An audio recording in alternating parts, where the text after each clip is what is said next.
5 months without a drop of rain in rural Oklahoma. The ground looked like old leather, riddled with deep cracks that went straight to the heart of the ranch. The dry wind carried red dust that stuck to your skin, got into your pores, mixed with your sweat, and turned into a paste that burned your eyes.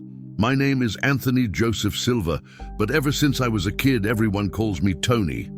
53 years old last month, a widower for 3.5 years, owner of a 400-acre property that sits between the towns of Guthrie and Stillwater. It's no mega ranch, but it's always been good land, providing for my family ever since my grandfather settled here in the 40s. Fleeing the Dust Bowl, the ranch has a name, New Hope. My dad named it that when he inherited it from the old man, saying that every day was a new hope for a better life. Today, the name sounds ironic to me, because I lost hope for anything new in my life a long time ago. Lucy passed away on a stifling December 3 years back. Cervical cancer that the doctors in Oklahoma City discovered when it had already spread throughout her body. She was 49 years old, with brown hair that turned golden in the afternoon sun, and a laugh that made the whole house seem bigger and brighter. When she died in the Capitol's hospital, holding my hand and asking me to take good care of the ranch, she took with her all the good noise that existed in my life. The silence that was left after is different from any silence I'd known before. It's not just the absence of sound, it's the absence of purpose, of company, of a future. It's waking up every day knowing that no one will ask how I slept, no one will complain if I leave mud on the kitchen floor, no one will turn on the TV for our nightly show to watch together on the couch. That August morning, I walked slowly to the main corral to check on the cattle, 28 skinny heads trying to find green grass under the sun that had been blazing since 5 in the morning. The cows huddled in the meager shade of the mesquite trees, and the calves suckled quickly, as if they knew that even the milk was getting thin because of the drought. Zeke Peterson, my neighbor and buddy from the west side, had stopped by the previous week to talk about the situation. "Tony, if it doesn't rain by September, I'm going to have to practically give away half the herd," he said, scratching his grizzled beard. "I can't bear to watch the animals wither away from thirst and hunger." I understood perfectly. I had also thought about selling part of the cattle, but something inside me resisted. Maybe it was stubbornness. Maybe it was Lucy's voice echoing in my memory. "Never give up, Tony. The rain always comes back." After checking on the animals and putting fresh salt in the troughs, I went back to the house for coffee. The kitchen still held the ghostly smell of the pies Lucy made every Sunday, even after 3 years without the oven being turned on for that. I heated up the reheated coffee from the previous day. Weak coffee, without the right amount of sugar, without the care she put into every cup she prepared. I sat at the round yellow Formica table that we bought in the first years of marriage, when we still dreamed of filling the house with children. On the other side, her chair remained empty, with the flowered chintz cushion that she sewed herself. Sometimes I looked at the chair and talked to her, told her how the business had gone, complained about the heat, talked about the neighbors. The neighbors would think I'd gone crazy if they knew, but it was the way I found not to completely forget the sound of my own voice. The loneliness in the country has a different weight than loneliness in the city. Here the silence stretches for miles, only broken by the distant moo of cattle, the sporadic song of some mockingbird, the sound of the dry wind in the parched leaves of the pecan tree. It's a silence that enters through the ears and settles in the chest, becoming heavy as a stone. After the lonely breakfast, I went to the front porch and sat in the rocking chair that belonged to Lucy. It was where she liked to be in the late afternoon, crocheting or knitting, counting the cars that passed on the dirt road that connected the ranch to Route 66. "Another one passed," she said when she saw the dust rising in the distance. "Someone going somewhere." Now I sat in her chair and didn't see anyone passing. The road was still there, but it seemed that the world had forgotten that a ranch called New Hope existed in the middle of the Oklahoma prairie. Entire days without a visitor, without a car, without a living soul besides me and the animals. Memories came without warning, especially in the quietest moments. I saw Lucy in the kitchen, singing off-key while preparing Sunday lunch. I saw her in the yard, watering the flowers she planted in old paint cans. I saw her in the vegetable garden, kneeling in the red soil, pulling weeds and talking to the tomato plants. You're going to be beautiful, you hear. You're going to give a lot of tomatoes for Tony's sauce. The vegetable garden was now abandoned, taken over by dry weeds. The cans of flowers turned into rat nests and snake hideouts. The yard, which used to be Lucy's pride, looked like a cemetery of plants killed by the drought and neglect. I tried to keep everything running in the first months after the funeral. I watered her plants, took care of the vegetable garden, even tried to make the Sunday pie that she was so careful about. But little by little I gave up, not out of laziness, but because each attempt to keep her memory alive only increased the pain of absence. Around 10 in the morning, the heat was already unbearable. The thermometer in the shade of the porch read 96 degrees Fahrenheit, and not a wisp of wind to ease it. I went back inside the house and took refuge in the bedroom, the only room that still had a working air conditioner, an old unit that rattled like a tractor, but at least cooled the room. I lay down on the double bed that seemed gigantic for one man, and tried to take a nap to escape the worst of the heat, but sleep didn't come easy. It came loaded with dreams with Lucy, good dreams that hurt more than nightmares when waking up. I dreamed that she was in the kitchen making lunch, and I woke up running to find only silence. I dreamed that we were talking on the porch, planning a renovation in the house, and I woke up to discover that I was talking to myself. I dreamed that she was sick again, but this time I managed to cure her, and I woke up with the bitter taste of reality in my mouth. Around noon, I got up and went to heat up the lunch I had made on Sunday. Dried rice, beans without the right seasoning, jerky that looked more like a piece of shoe leather. I ate out of obligation to keep the body working, but without any pleasure. The food had no taste, or maybe it was me who had lost the ability to feel taste in things. After lunch, I went back to the hammock on the porch to wait for the heat to subside. It was always like this. Early in the morning I worked, in the middle of the day I hid from the sun, in the late afternoon I returned to the chores. A mechanical routine that kept me busy without giving me joy. It was in that hammock, swinging slowly and looking at the blue sky without a single cloud, that I began to think seriously about selling everything. It wasn't the first time the idea had crossed my mind, but that afternoon it came with a different force. What sense did it make to continue alone in a land that had been asking for rain for 5 months? What sense did it make to take care of skinny cattle on a property that no longer had life? I could sell the ranch, take the money and go to the city. Rent a small apartment in Guthrie or Stillwater, find a job as a security guard or doorman, live the rest of my days without having to wake up with the sound of thirsty cattle, without having to look every day at Lucy's empty chair at the kitchen table. But then I looked around, the simple 4-room house that my father expanded with his own hands, the pecan tree I planted when I got married, the yard where Lucy raised guinea fowl, and I knew I couldn't. That piece of land was all that remained of her. It was where we had been happy for 26 years. It was where I could still feel her presence when the wind swayed the bedroom curtains, when the smell of dry grass reminded me of the perfume she used. At 3 in the afternoon, the sun began to give a truce, and I prepared for the afternoon rounds. It was always like this. In the morning and in the afternoon, I took a complete tour of the property, checking the fence, the watering place, if there were no sick or injured animals. It was a job that Lucy and I did together in recent years. She went with me in the old pickup truck, pointed out the wildflowers that resisted the drought, invented names for the calves, told stories from the time her father was also a rancher. Now I did everything alone, and the round that used to be a pleasure turned into a heavy obligation. I got into the 98 S10 that still ran well despite the 300,000 miles on the odometer and drove slowly along the road inside the ranch. The wheels raised clouds of red dust that entered through the open window and stuck to the sweat on my face. The radio had broken months ago, so it was just me, the noise of the diesel engine, and the thoughts that didn't stop going over the same things.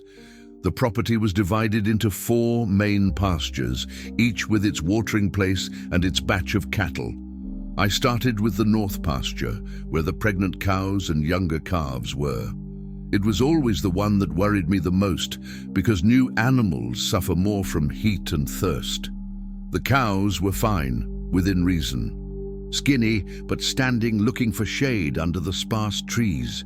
I checked the watering place. The water was low, but still there. The artesian well we dug 10 years ago was still holding up, thank God. From the north pasture, I followed to the south pasture, where the fattening steers were. This batch was suffering more because young cattle eat more and miss the green pasture more. Some were clearly discouraged, lying in the shade, ruminating slowly. It was passing through the south pasture that I saw, in the background, near the border with Mr. Peterson's property, a strange movement. Something that wasn't cattle, wasn't a tree swaying in the wind, something that moved in a different way. I accelerated towards the movement, the truck shaking in the holes of the dirt road. When I got closer, I stopped the engine and got out to see better. On the other side of the barbed wire fence, on Mr. Peterson's land, there was a person walking. No, it wasn't walking, it was staggering. A young woman, from afar it seemed, walking too slowly, stumbling in the dry grass, stopping from time to time to lean on a fence post. Even from afar, you could see that something was wrong. I walked to the fence and shouted, "Hey, miss, are you okay?" The woman stopped, looked in my direction, raised an arm as if she wanted to wave, but immediately lost her balance and fell to the ground. My heart raced. I jumped the fence without thinking twice, something I hadn't done in 10 years, and ran towards her. When I got close, I saw that she was a young woman indeed, shouldn't be more than her early 20s. She was unconscious, her face red from sunstroke, her lips cracked from thirst. "Miss, wake up," I said, shaking her lightly. She opened her eyes slowly, tried to focus her gaze on me. When she succeeded, she whispered something I didn't understand. "What was that? What did you say?" "Water," she managed to say. "Please, water." I didn't think twice. I carried her in my arms. She was light as a bird, seemed like she hadn't eaten in days. Took her to the truck and laid her on the seat. I ran to the ranch in record time, entering the house shouting like crazy. I grabbed a bottle of ice water from the fridge, ran back to the car. The girl was awake, trying to sit up. "Easy," I said. "Drink slowly." She obeyed, taking small sips first, then drinking more eagerly. When she finished half the bottle, she managed to speak properly. "Thank you," she said, her voice hoarse. "Thank you for helping me." "You're welcome." "What's your name?" "Claudia. Claudia Maria Santos. And what were you doing there in the middle of the pasture under that sun?" She looked at her own feet, and that's when I noticed. She was barefoot, her feet swollen, injured with burst blisters and dried blood. How hadn't I noticed before? I was walking," she said. "Walking? From where?" "From Guthrie." I felt a chill. Guthrie was almost 25 miles away, most of it along a blacktop road that melted in the sun. "You walked 25 miles on foot, barefoot, under that sun?" She nodded, and tears began to run down her eyes. "Why? What happened? It's a long story." "Then let's go inside the house. You need food, you need medical care on those feet, you need to rest. I don't want to bother you. It's no bother. It's a Christian obligation to help those in need." I helped her into the house, took her straight to the kitchen. I put her in a chair, grabbed a basin with warm water, and started washing her injured feet.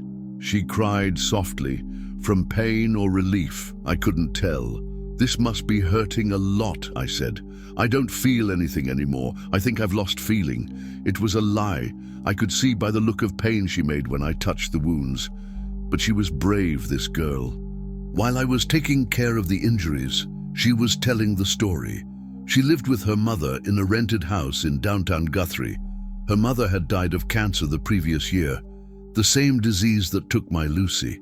After her mother's death, Claudia tried to continue paying the rent by working as a cleaning lady and caregiver for the elderly, but the money wasn't enough. Last month, the landlord gave me an eviction notice, she said, while I was applying mercurochrome to the cuts. He said I was 3 months behind and that he needed the house for his son, who was getting married. And where did you go? I stayed a few days at a friend's house, but her husband didn't like it. He said he couldn't support an extra mouth. Then I slept a few days at the bus station until the guards kicked me out. And yesterday, I tried to sleep in the central square, but some men showed up. She stopped talking, her body trembling with bad memory. She didn't need to complete it. I understood everything.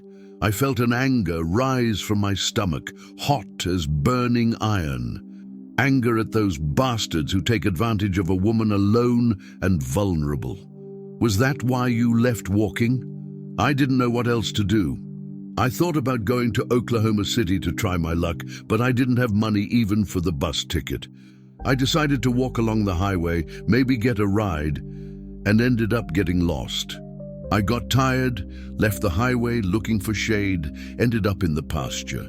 When I looked around, I didn't know where I was anymore. I finished taking care of her feet and went to prepare food for her. I heated up rice, beans, and pot roast that had been left over from Sunday, put everything on a deep plate. She ate slowly at first, politely, but soon hunger spoke louder. She ate everything I put in front of her, cleaned the plate, asked for more. When was the last time you ate properly? I asked. I don't remember. About 3 days ago, I think. 3 days without food, 2 days walking in the sun, 1 night trying to escape drunk men in the square. And even so, she was there, polite, grateful, apologizing for bothering me. You're going to sleep here tonight, I said when she finished eating. I can't accept. You can and you will accept. Look at the state of your feet. You can't even step properly. But I don't want to cause trouble. You've already done too much for me. It's no trouble. It's the right thing to do. I showed her the guest room, a simple little room with a single bed, a small wardrobe, and a window that looked out onto the back orchard. I got clean sheets, a pillowcase, a bath towel. There's soap and shampoo in the bathroom, I said. Take a shower, rest. If you need anything, just call. Mr. Anthony, you can call me Tony. Tony, thank you. From the bottom of my heart. If it weren't for you, I don't know what would have happened to me. I stood still at the door of the room looking at her. Skinny, hurt, alone in the world, but still beautiful. Beautiful in a simple, natural way that reminded me of the country girls of the old days. There was something about her that touched me deeply, something that made me remember that I still had a heart beating inside my chest. You're welcome, I said. Rest. Tomorrow, we'll see how to resolve your situation. I closed the door and went to the kitchen to drink some moonshine before going to sleep. It was already past 10 at night, and outside the crickets had begun their nightly concert. It was a sound I hadn't heard in a long time. The crickets only sing when the temperature drops, and for months the nights had been too hot for that. I sat in the same chair where I had dinner alone for 3.5 years, but for the first time in all that time, I didn't feel completely alone. There was someone in the house, someone who needed help, someone who also knew the taste of loneliness and helplessness. I drank the moonshine slowly, thinking about the strange day I had had. In the morning, it was just me, the cattle, and the usual silence. Now there was a girl sleeping in the guest room, a girl who had no one else in the world, just like me. Maybe it was fate. Maybe it was just coincidence. I couldn't say. I only knew that after a long time, I was going to sleep thinking about something other than missing Lucy. And when I turned off the light in the bedroom and lay down on the bed that was too big for one man, For the first time in years, I managed to fall asleep without having to talk to the empty chair in the kitchen. I dreamed of dark, tired but grateful eyes. I dreamed of a hoarse voice asking for water. And I dreamed that I was no longer alone in the world. It was just a dream, I knew. But it was the first good dream I'd had in a long time. I woke up before the rooster crowed, as I always had since I became a working man.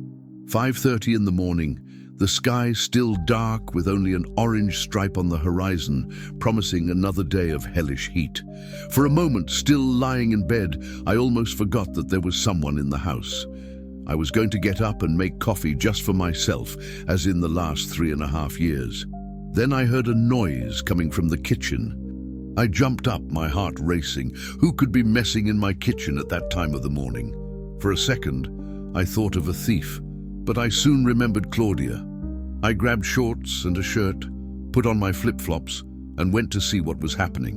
The kitchen light was on, and there she was, with her back to me, stirring something on the stove. She had put on the same clothes from the day before, faded jeans and a light blue blouse, but she had taken a shower. Her hair was clean, shining in the yellow light of the lamp, loose on her back to the height of her shoulders. "Good morning," I said softly, so as not to scare her. She turned around quickly, and it was as if the sun had risen inside my kitchen. She smiled, the first real smile I had seen on that face, and said, "Good morning. Sorry for waking up too early. I couldn't sleep much, but I hope you don't mind me making coffee."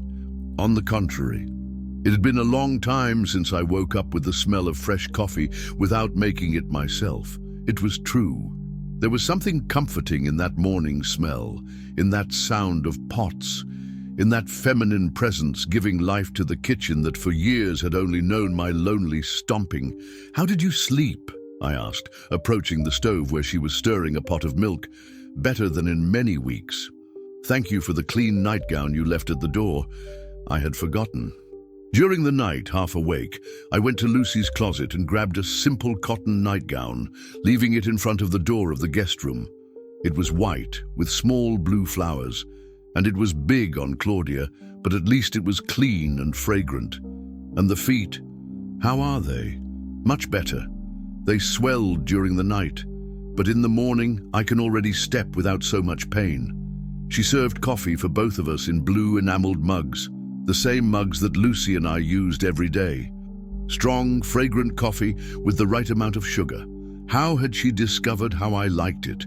"My mother made coffee like that," she explained, as if she had read my mind. "Strong and very sweet." She said that weak coffee is dirty water, and coffee without sugar is bitter medicine. We laughed together for the first time, and the sound of her laughter echoed through the silent kitchen. It was a pleasant, musical laugh that was good to hear. It had been so long since I had really laughed that I even found the sound of my own laughter strange. "Thank you," she said suddenly, becoming serious. "For what?" "For everything. For saving me yesterday, for taking care of my feet, for giving me food and a clean bed. For being kind to me when I needed it most. Any Christian would do the same thing. It's not true, and you know it.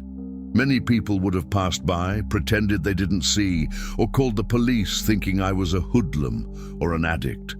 She was right. The world today was too suspicious, each one taking care only of their own problems. During breakfast, we talked more about her situation. She said that her mother had been a seamstress her whole life, that the two of them lived in a simple but always clean and organized little house. That after her mother got sick, she had to stop studying in high school to take care of her and work at the same time. "I always wanted to finish my studies," she said, looking into the bottom of the mug. "I dreamed of taking a technical course, maybe working in an office or a good store, but life was getting tighter and the dreams were being left for later.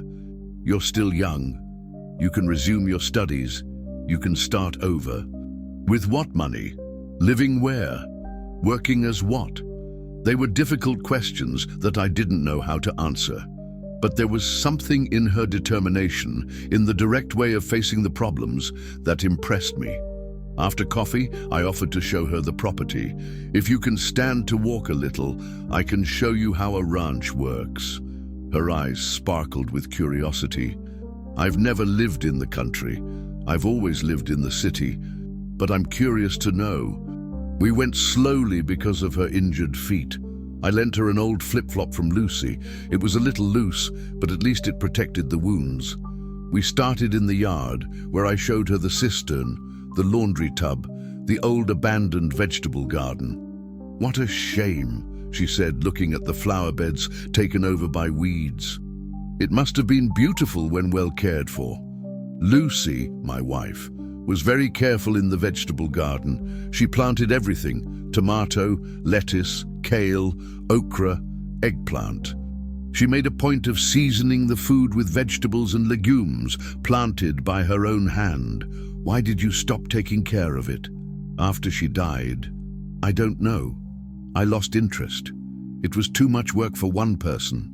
Claudia bent down and pulled a handful of dry weeds that were taking over one of the flower beds.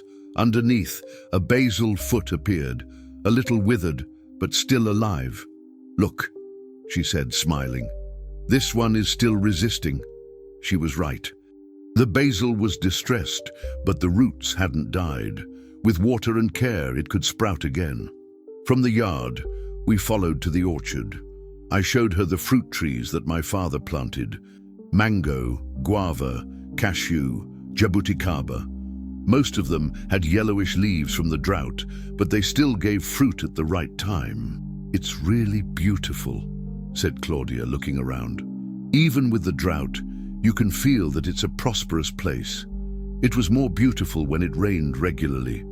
You should see it in the rainy season, everything green, the trees loaded with fruit, the fat animals grazing." We walked to the main corral, where the cattle huddled in the sparse shade.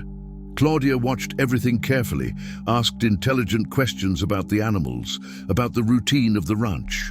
"How many heads do you have?" she asked, leaning on the wooden fence. 28 now.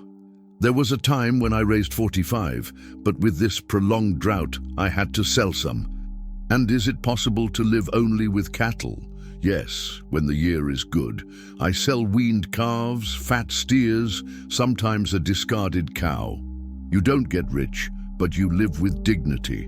The problem is when there is a prolonged drought like this. Then it gets tight." We stopped in the shade of a mesquite tree near the pond. The water was so low that you could see the muddy bottom and the few fish that remained huddled in the deepest parts. Claudia took off her flip-flops and put her feet in the warm water. "What a relief," she sighed, closing her eyes. I sat on a stone next to her, and we stayed there in silence for a while, listening to the faint sound of the water running between the stones of the pond.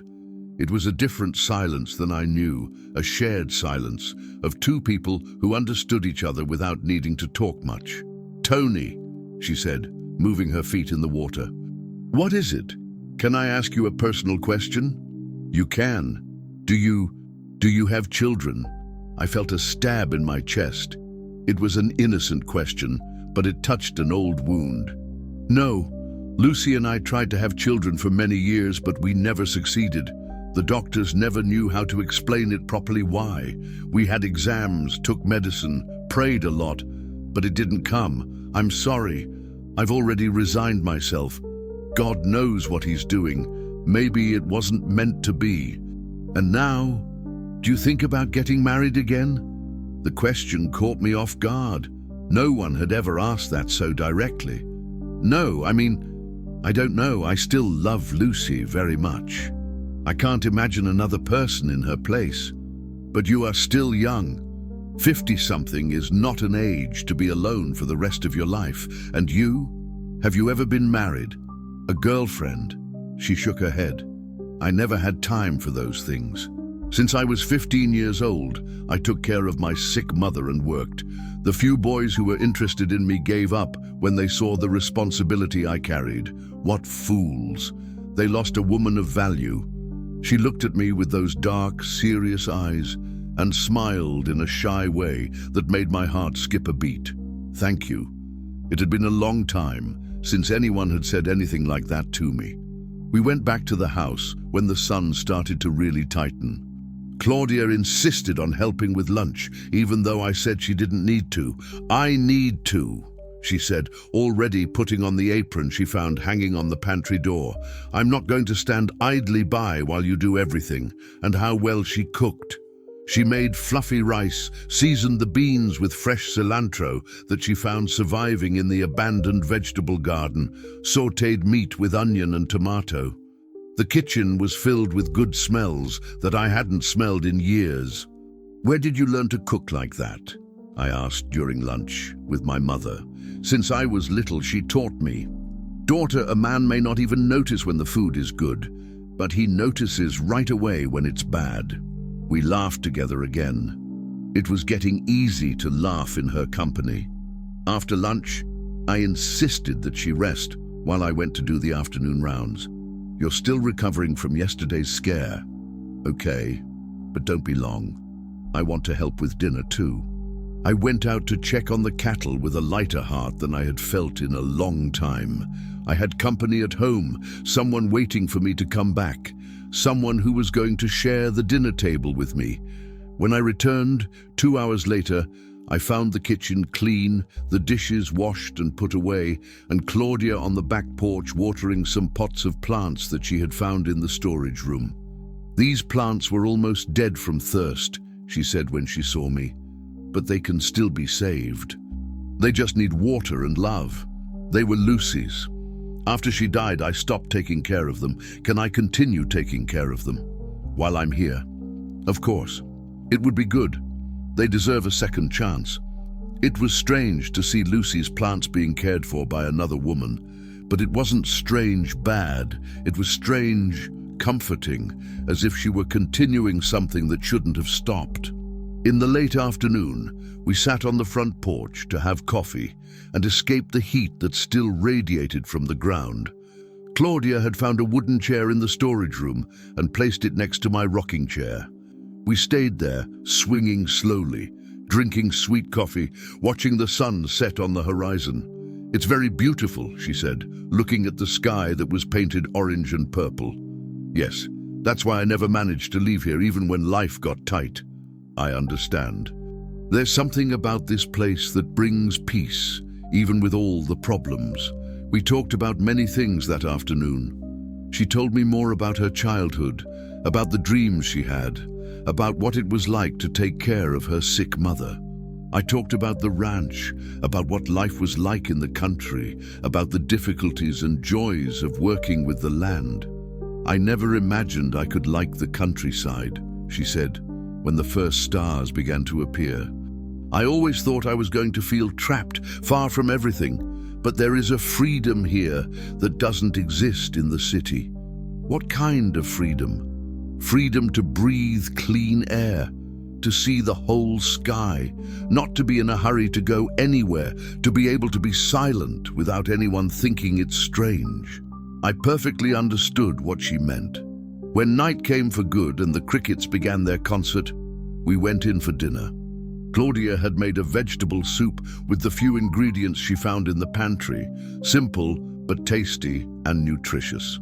"Tomorrow I need to go to town to do some shopping," I said during dinner. "Do you want to come with me? We can see if we can get you better medicine for your feet. I don't know if it's a good idea. People will think it's strange seeing me with you. Let them think it's strange. I have nothing to hide. You are a person I am helping. Any Christian would do the same. But you know small-town people. They'll start making up stories. Let them make them up. I know who you are. You know who I am. The rest doesn't matter." She thought for a while before answering. "Okay, but I'll pay for the medicine. I don't want to owe you more than I already do. You don't owe me anything." "Yes, I do. Hospitality, food, medical care. All of that has value. The value is that you arrived here and brought life back to this house." She looked at me surprised by the sincerity of the answer. Then she smiled in that shy way that I was learning to like. After dinner, I helped her wash the dishes, something I hadn't done in years because I always ate on disposable plates. or left everything piled up in the sink. It was nice to work together, her washing, me drying, talking about simple things. "Tony," she said when we were finishing. "What is it? Can I stay a few more days, just until my feet heal completely and I decide what I'm going to do with my life? You can stay as long as you need. This house is too big for one person." "Thank you." Again. "Stop thanking me so much. It's making me uncomfortable." She laughed, and again that musical sound echoed through the kitchen.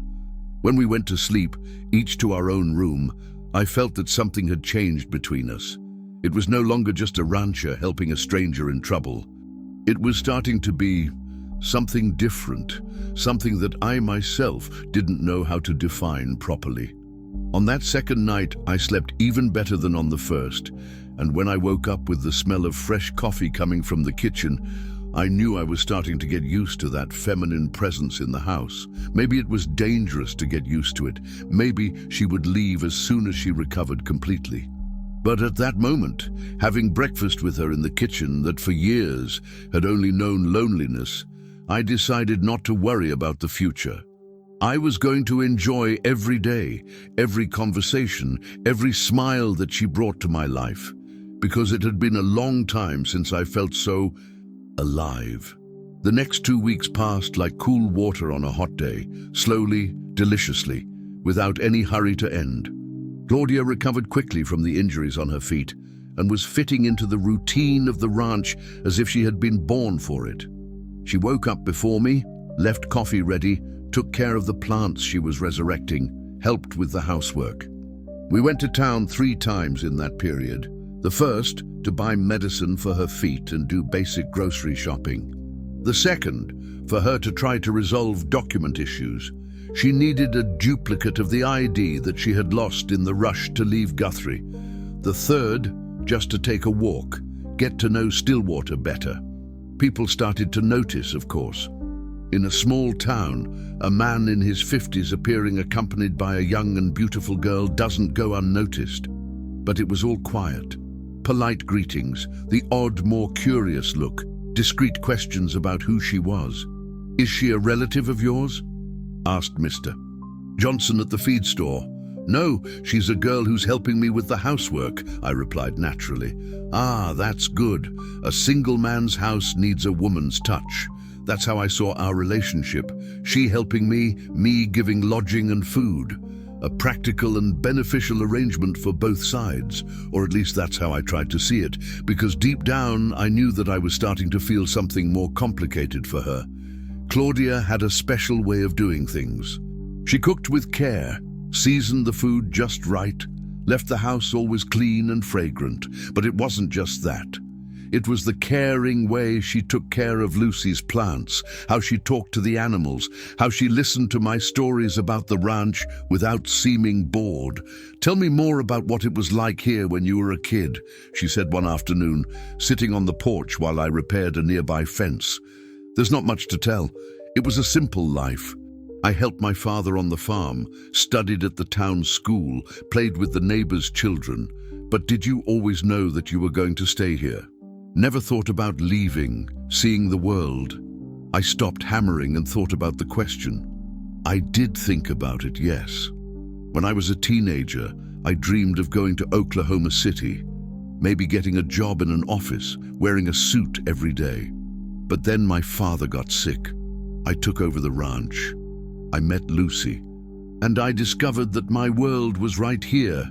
Don't you regret it? Never. Land is like a good woman. We only recognize its value when we find the right one. She smiled in that way that she was learning to provoke on purpose. "And Lucy? How did you meet?" It was the first time she had asked directly about my wife. I felt a pang in my chest, but it wasn't bad pain. It was good longing, the kind that feels good to remember. She was a teacher at the municipal school. She came from Oklahoma City to take a test, stayed living in a boarding house in the center of town. I went to town every week to shop, always passed in front of the school at the time she left. Love at first sight? On my part, it was. She took longer to decide. She said I was too much of a hick, that she was a city woman. It took me 6 months to convince her to accept a date. How did you convince her? Patience and lunchbox. Every Saturday I took a treat that my mother made. Cornbread cake, cornbread dulce de leche. I left it at the door of the boarding house with a little note, until one day she waited for me at the gate to thank me personally. And then we talked all afternoon. We discovered that we had more things in common than we imagined. She liked the simplicity of the countryside. I respected her studies and education. We got married a year later. Were you happy? Very. 26 years of marriage, and I can count on my fingers the serious fights we had. She brought education to my ignorance. I brought tranquility to her anxiety. Claudia was thoughtful for a while before speaking again. She must be proud of you. Why? For you having welcomed me, for having a good heart. Everyone has a good heart. The difference is who uses it and who lets it harden. Conversations like that were common between us. She had genuine curiosity about my life, and I liked talking to someone who listened carefully. It had been a long time since I had someone to share memories with. At the end of the second week, Claudia took an initiative that changed everything. I had left early to take a sick cow to the vet in Stillwater, and when I returned in the middle of the afternoon, I found the house upside down, in a good way. She had taken advantage of my absence to do a general cleaning. She washed curtains, waxed the floor, organized the kitchen cabinets, cleaned windows. The house was unrecognizable, shining, fragrant, airy. "Claudia, what madness is this?" I asked, impressed. "I couldn't stand seeing this house mistreated anymore," she said, sweaty but smiling. "A good house like this deserves care. You didn't need to." "I needed to. Not for you, for me. I can't live in a disorganized place." But what impressed me most wasn't the cleaning. It was what she had done in the main room. My room, which was mine and Lucy's. She had taken off the old bedding, put on clean and fragrant sheets. She had organized the drawers, cleaned the closet, even put fresh flowers on the nightstand. "I hope you don't mind," she said when she saw my look. "I know it's a special place for you, but it needed care." I didn't mind. On the contrary, for the first time in 3 years, the room looked like a room for living people, not a mausoleum of memories. "Thank you," I said, emotional. Lucy would be happy to see her room well taken care of again. That night, when I lay down on the bed with clean and fragrant sheets, I felt something different. It wasn't betrayal of Lucy's memory. It was continuity, as if life was flowing again after 3 years stopped.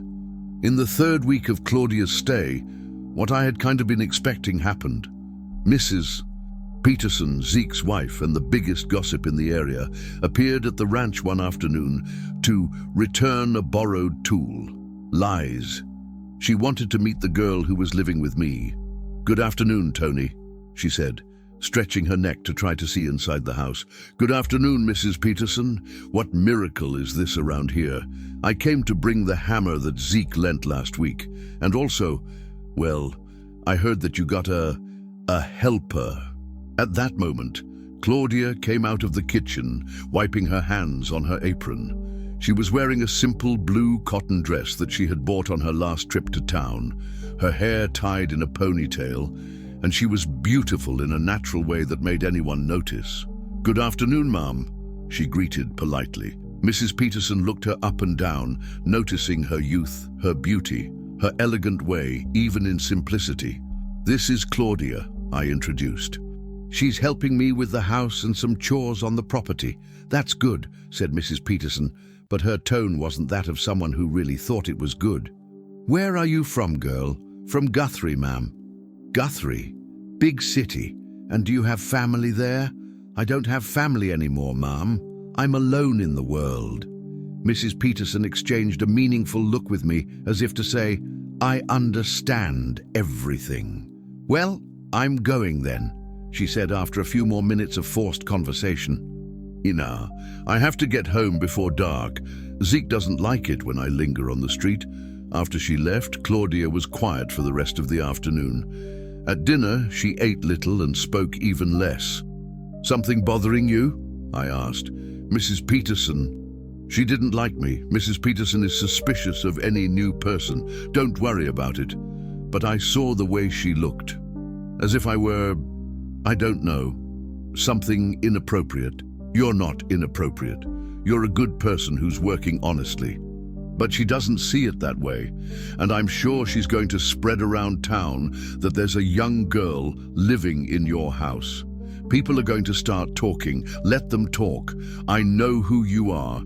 You know who I am. My conscience is clear.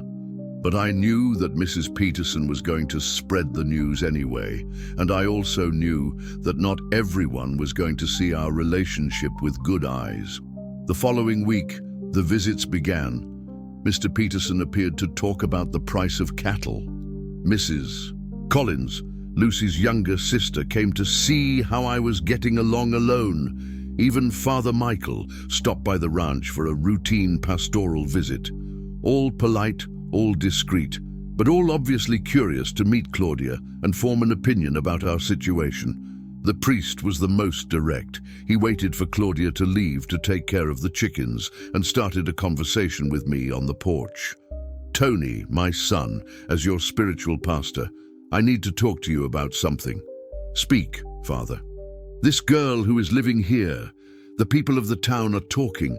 Talking about what? Well, you know how small town people are. A widowed man, a beautiful young woman living in the same house. That gives rise to slander." I felt the blood rush to my head. "Father, with all due respect, Claudia is a person I am helping. She sleeps in a separate room, works honestly, is not doing anything wrong. I know, my son. I'm not questioning your conduct. But sometimes the appearance of things is as important as reality. As the scripture says, it is necessary to be honored and also to seem honored. And what do you suggest? Well, maybe it would be better if she found work in the city. Or then, if your intentions are serious, a marriage would resolve all the questions." Marriage. The word echoed in my head long after the priest left. Marriage. To marry again. 3.5 years after losing Lucy, someone was suggesting that I get married again. The idea wasn't absurd. I liked Claudia. I liked her more than I was willing to admit. I liked having her around, talking to her, seeing the house full of feminine life again. But marriage was a serious thing, and I didn't know if I was ready for it. I didn't know if she felt anything for me besides gratitude. That night, we stayed on the porch after dinner drinking coffee as we always did. But there was a tension in the air that didn't exist before. "Claudia!" "Yes? Did you hear what the priest said?" She nodded. "I heard a little. When I was coming back from the henhouse. And what did you think?" "I think he's right. People are really talking. I feel it in the looks when I go to town with you. The women stop talking when I pass by, then start whispering again. Does that bother you?" "It bothers me. Not for me, but for you. I don't want your reputation to be stained because of me. My reputation doesn't worry me, but it should. You're going to continue living here long after I'm gone.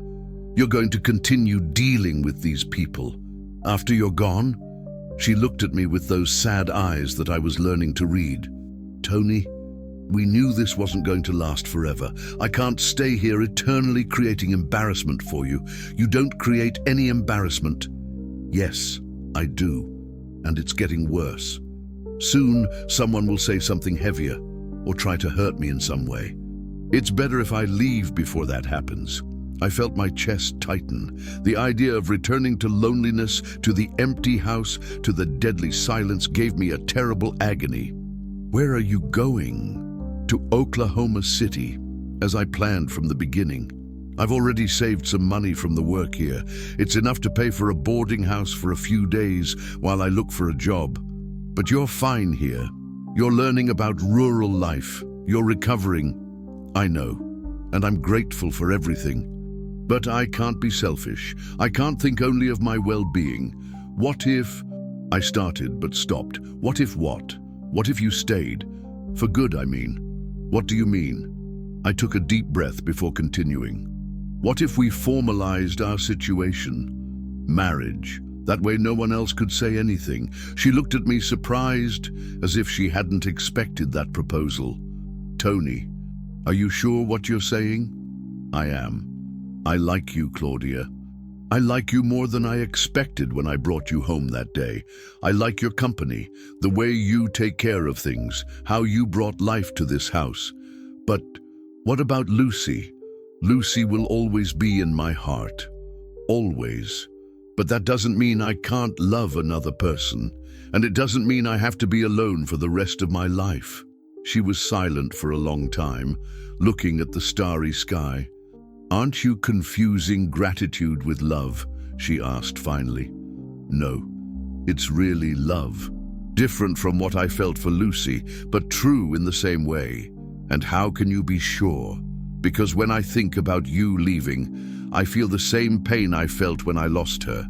Because I wake up every day hoping to see you in the kitchen. Because when you smile, the world becomes more beautiful.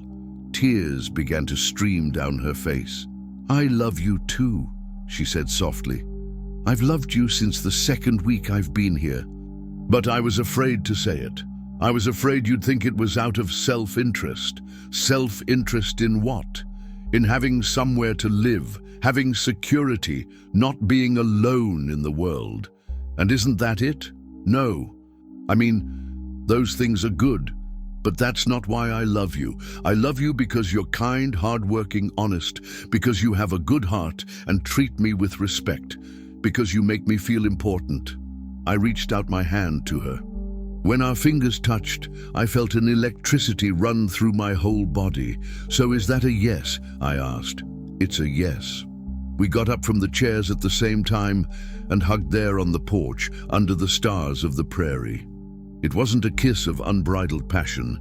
It was an embrace of two people who found each other at the right time, who recognized each other as soulmates. When? She asked, still hugging me. The sooner the better. How about in 2 weeks? Enough time to prepare everything properly, but without unnecessary delay. Will it be a simple ceremony? Simple but beautiful, the way you deserve.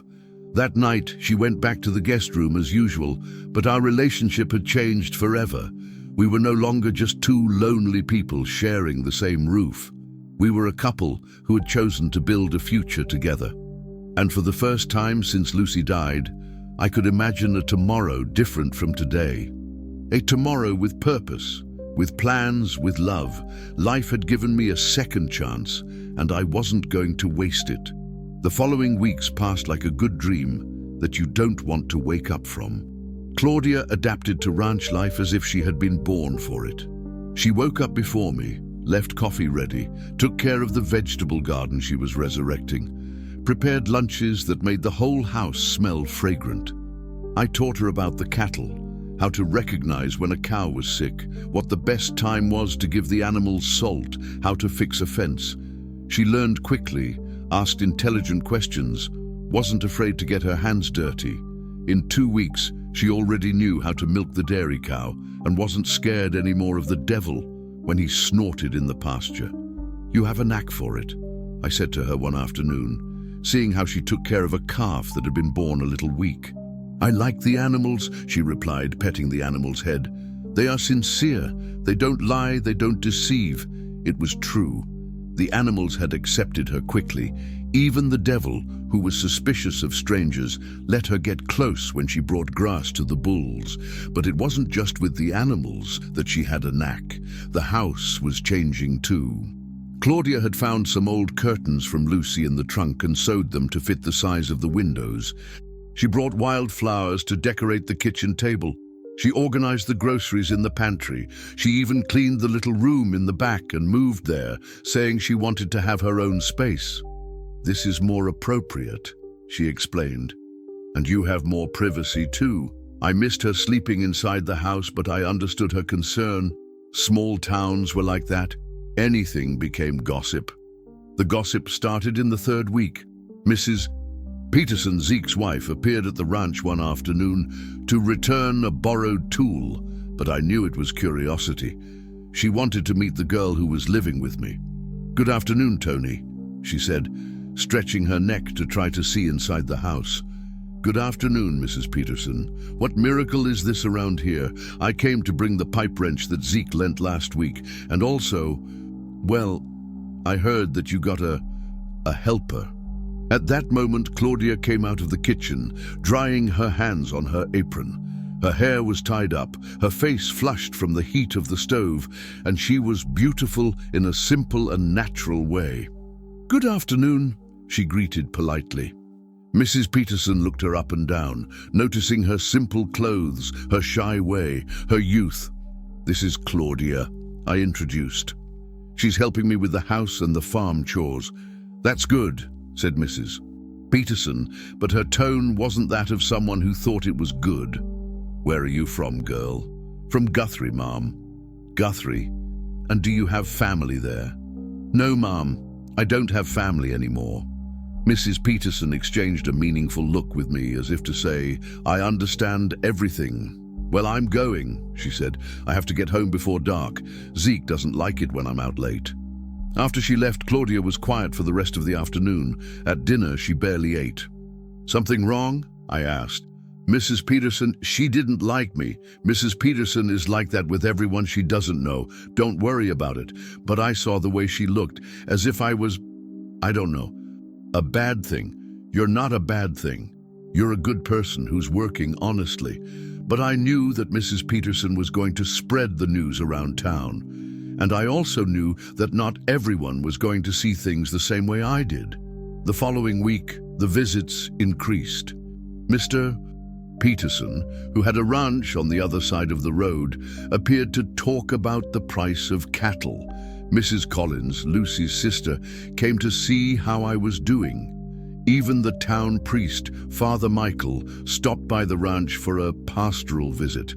All polite, all pretending to be natural, but all curious to meet Claudia and form an opinion about the situation. The priest was the most direct. He waited for Claudia to go take care of the chickens and started a conversation with me. "Tony, my son, as a Christian, I have to talk to you about something." "Speak, Father. This girl who is living here, the people are talking. Talking about what?" "Well, you know. A widowed man, a young and beautiful girl, living on the same property. That gives rise to slander." I felt the blood rush to my head. "Father, with all due respect, Claudia is my employee. She sleeps in a separate room, works honestly, isn't doing anything wrong." "I know, my son. I'm not saying you're doing anything inappropriate, but the appearance of things also matters. Caesar must be honored, but also seem honored. And what do you suggest?" "Well, maybe it would be better if she found a job in the city. Or then, if your intentions are serious, a marriage would resolve the issue." Marriage. The word echoed in my head after the priest left. I liked Claudia, that was true. I liked having her around, talking to her, seeing the house full of life again. But marriage so soon after Lucy. That night, Claudia was quieter than normal. We stayed on the porch after dinner drinking coffee, but she barely spoke. "Claudia." "Yes?" "What the priest said. Did you hear it?" She nodded. "I heard a little when I was coming back from the hen house. And what did you think? That he's right. People are really talking. I feel it in the looks when I go to town to shop. The women stop talking when I pass by. Does that bother you?"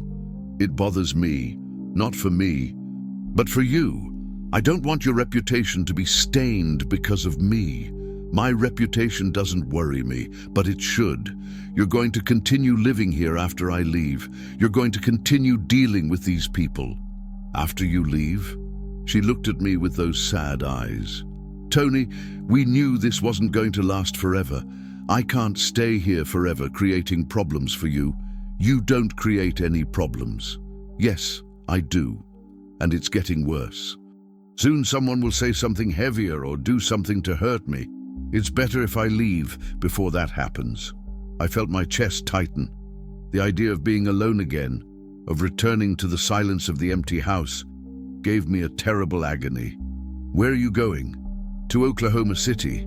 I've already saved some money from the salary. It's enough to pay for a boarding house for a few days while I look for a job. But you're fine here. You're learning. You're growing. I know. And I'm grateful for everything, but I can't be selfish. I can't think only of myself. What if I started, but stopped? What if what? What if you stayed? For good, I mean. What do you mean?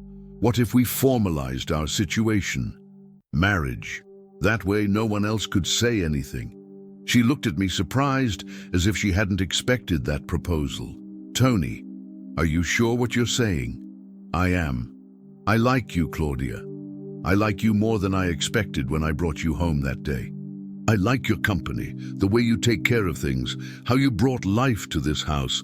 But what about Lucy? Lucy will always be in my heart. Always.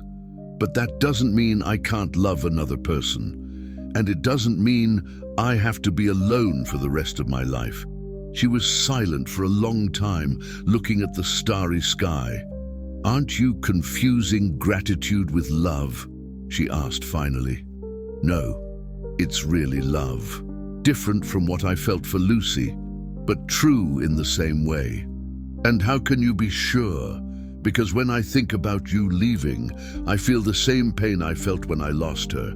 Because I wake up every day hoping to see you in the kitchen. Because when you smile, the world becomes more beautiful. Tears began to stream down her face. I love you too, she said softly. I've loved you since the second week I've been here, but I was afraid to say it. I was afraid you'd think it was out of self-interest. Self-interest in what?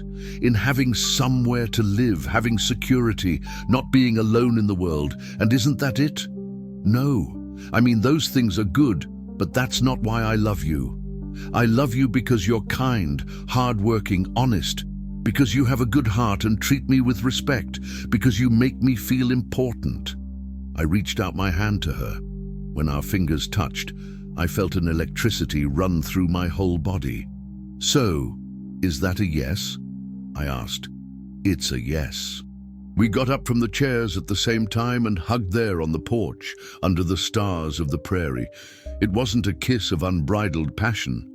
It was an embrace of two people who found each other at the right time, who recognized each other as soulmates. When? She asked, still hugging me. The sooner the better. How about in 2 weeks? Enough time to prepare everything properly, but without unnecessary delay. Will it be a simple ceremony? Simple, but beautiful, the way you deserve.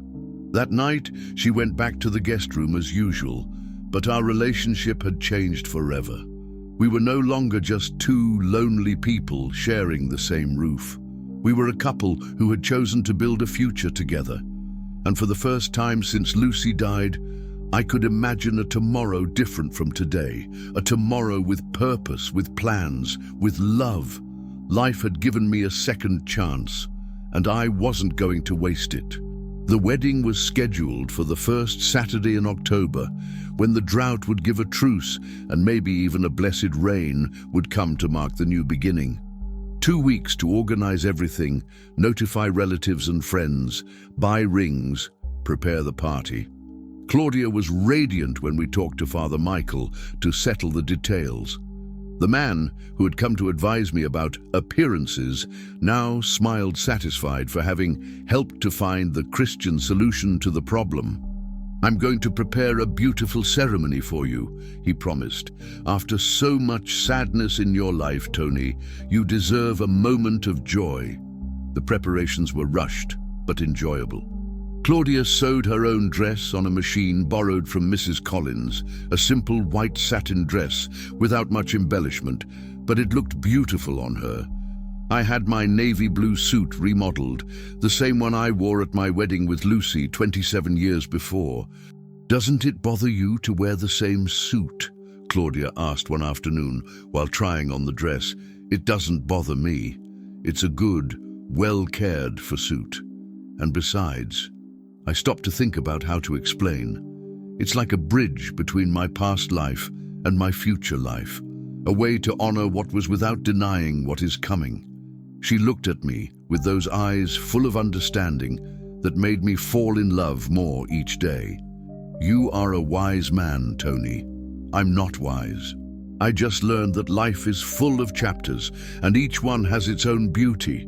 The weeks before the wedding were the best I had lived since Lucy's death. I woke up every day with purpose, with plans, with joy.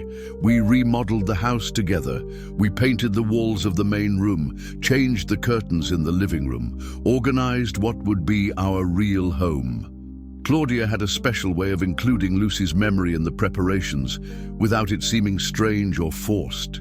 When we chose where to put her photos in the living room, it was she herself who suggested, "Let's leave this photo here on the shelf," she said, holding a portrait of Lucy smiling in the garden. She was part of the history of this house.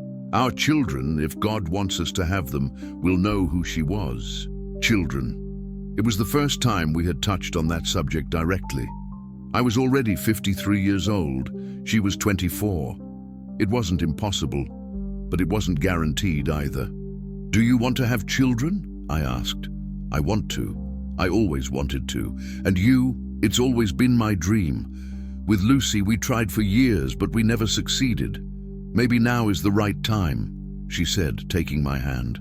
"Maybe God has plans that we don't understand."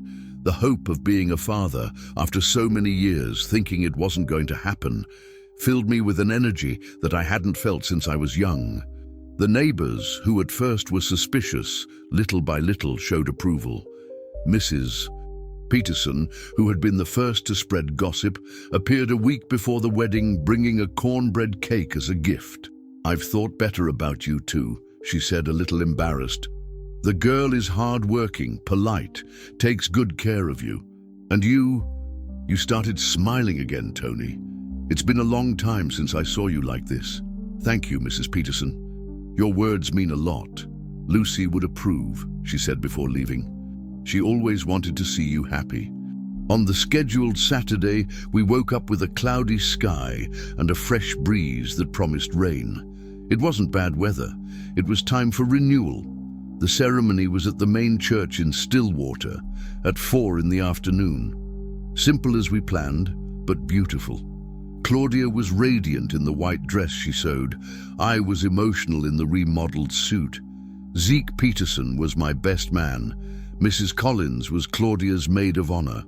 "Do you accept Claudia Maria Santos as your lawful wife?" asked Father Michael. "I do," I replied in a firm voice, looking into her eyes. "And you, Claudia, accept Anthony Joseph Silva as your lawful husband?" "I do," she said, smiling through her tears of joy. When we exchanged rings, simple, gold, bought at the only jewelry store in town, I felt like I was closing a cycle and opening another. I wasn't betraying Lucy's memory. I was honoring the love she taught me to have. The kiss was soft, respectful, full of promises for the future. After the ceremony, we had a small party at the ranch. Barbecue prepared by Zeke Peterson and 3 other neighbors, accordion music played by Mr. Peterson, good moonshine that I had been saving for years waiting for a special occasion. "Cheers to the newlyweds!" shouted Mr. Johnson from the feed store, raising his glass. "May God bless this union and send plenty of rain to the property." As if he had heard the request, it started to rain at the end of the party. A gentle, pleasant rain that soaked the parched earth and filled the air with the smell of wet grass.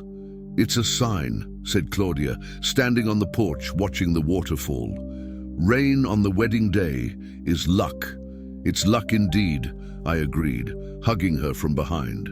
After 5 months of drought, God sent rain on our special day. When the guests left and we were alone, husband and wife officially, there was a new shyness between us. We were no longer the lonely rancher and the helpless girl. We were a couple, with responsibilities and mutual expectations. "Nervous?" I asked when we were getting ready to sleep. "A little. And you?" "Me too. It's been a long time since I shared a bed with anyone. We can go slowly. It doesn't have to be all at once." But when we lay down together in the bed that had been only mine for 3 years, everything flowed naturally. It wasn't desperate passion of young people. It was mature, affectionate love of 2 people who chose each other consciously. The first months of marriage were like an endless honeymoon. Claudia completely took over the administration of the house, and I never ate so well in my life. She cooked with love, and I tasted the flavor in every bite. The ranch prospered too. With the regular rains that came after our wedding, the pasture turned green, the cattle fattened quickly. I managed to sell 10 heads for an excellent price at the end of the year. "You brought me luck," I said to Claudia one December night, counting the money from the sale. "We brought luck to each other," she corrected. It was true. I had come out of depression and isolation. She had found a home and a family. We were a couple who completed each other. In January, she started feeling sick in the morning. Nausea, dizziness, aversion to some smells. At first, we thought it was something she had eaten. But when the nausea persisted for a whole week, we became suspicious. "Claudia," I said one morning, seeing her run to the bathroom again, "don't you think it could be..." "Could be what?" "Pregnancy." She stopped in the middle of the hall, her hand on her stomach, her eyes wide. My God, it could be. We went to the doctor the same day. Dr. Harrison, who had taken care of Lucy in the last months of her life, did the exam and confirmed with a smile, "Congratulations, you're going to be parents. You're 6 weeks along." We left the office crying with joy. At 54 years old, I was going to be a father. After 3 decades of trying, I was finally going to have a child. "Thank you," I said to Claudia in the car, going back home. "For what?" "For giving me the family I always dreamed of having. He hasn't been born yet. It doesn't matter. Just the fact that he's in your belly is already a miracle." The following months were magical. I saw Claudia changing day by day, her belly growing, her face gaining that special glow of happy pregnant women. She sewed little clothes, prepared the baby's room, sang lullabies to her belly. "He likes it when you sing," she said one night, with my hand on her belly. "Feel how he moves when he hears your voice." It was true. The baby moved more when I spoke or sang. It was as if he already knew me, already knew that I was the daddy. We bought a wooden crib in town, painted the little room light yellow, a neutral color, because we didn't know if it was a boy or a girl, and we didn't want to find out before the time. "I want it to be a surprise," said Claudia, "like in the old days, when our parents were born." The pregnancy went smoothly until the 8th month. Claudia was healthy, the baby was developing well, the exams were all normal. I felt like the most fulfilled man in the world. Until everything changed on a hot afternoon in September. 2.5 years passed, like shadows dragged on a sunless afternoon. 2.5 years of living without really living, of taking care of the ranch out of pure automatism, of waking up every day without a reason to wake up. The property continued to function because I didn't know how to do anything else. The animals needed water, salt, basic care. The land needed a fence fixed, pasture managed, minimal attention. And I needed something to occupy my hands and try not to think so much. But it was no longer that prosperous ranch from Claudia's time. It was just a place where a bitter man waited for the days to pass. I completely stopped going to town, except to buy the basics: medicine for the cattle, essential groceries, fuel. I stopped talking to neighbors beyond what was strictly necessary. When someone came to visit, I received them politely, but made it clear that I preferred to be alone. Mrs. Collins tried to cheer me up several times in the first months. "Tony, you're killing yourself little by little," she said on one of her last visits. "Lucy wouldn't like to see you like this, and neither would your Claudia." "Claudia is no longer mine," I replied more dryly than I intended. "And the dead don't give opinions about the living. You're still young. You can still rebuild your life." Rebuild for what? To lose everything again? She left shaking her head, and after that conversation she stopped appearing. I didn't blame her.